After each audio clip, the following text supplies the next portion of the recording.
এই লম্পটের ঘরে লম্পট, স্টুপিটের ঘরে স্টুপিট, বেহাইয়ার ঘরে বেহাইয়া, নিলজ্জর ঘরে নিলজ্জর লইয়ে কইছিলাম কোনো কথা কইতাম না, কিন্তু এর কথা না কই, এর লইয়ে কথা না কই পারতাছি না।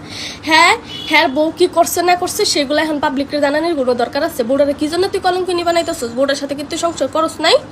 হ্যাঁ, কইলমা কালাম পরে তুই বিয়ে করস নাই? হ্যাঁ, কি করছে গত রাতে দুনিয়ার বড় একটা স্ট্যাটাস দিছে, সেখানে লেখছে তার বউ নাকি তারই বাসায় তারই রুমে নাকি বৈশা ছেলেদের অন্য ছেলে নিয়ে ইয়া খাইছে, মদ খাইছে, গাঞ্জা খাইছে, তার অ্যাসিস্ট্যান্টে দিয়ে নাকি সিগারেট আনাইছে। তো তোর এই রিপাবলিকের জানানির কি দরকার?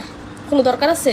মাইয়ারা তো মইরা গিয়ে দেখা যায় শান্তি পাইতেছে না তোর যন্ত্রণা। তুই যে যন্ত্রণা শুরু করছস, তুই আরেক বেড়ি গিয়ে হাতাহাতি করস, এই হাতাহাতিটাই হান বউর উপরে চাপাই দিতে চাইতেছস। লম্পটের করে লম্পট। আবার কি কইছে, বউ যখন জাহাঙ্গীর বিশ্ববিদ্যালয়ে পড়াশোনা করে তখন নাকি বউ নাকি আরেক বেটার লাগে কি কি আসছিল।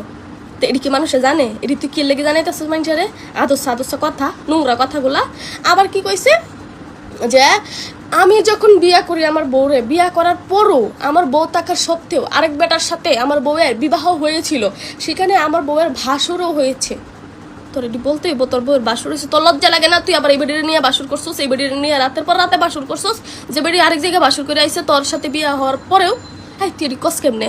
তুই নিজেই তো শুরু হইতেছিস এটি কই। আই ফসল করে ফসা, ফুংডার করে ফুংডা, নষ্টর করে নষ্ট বাচ্চা কাছে আমগোর মতো বেডির হাতে পড়লে তোর ঠুনটুনিটা নিয়ে আর কোনোদিন ঠুনটুনিটা এমন করতে পারতি না, একদম ঘুরার থেকে কাটতে দিতাম।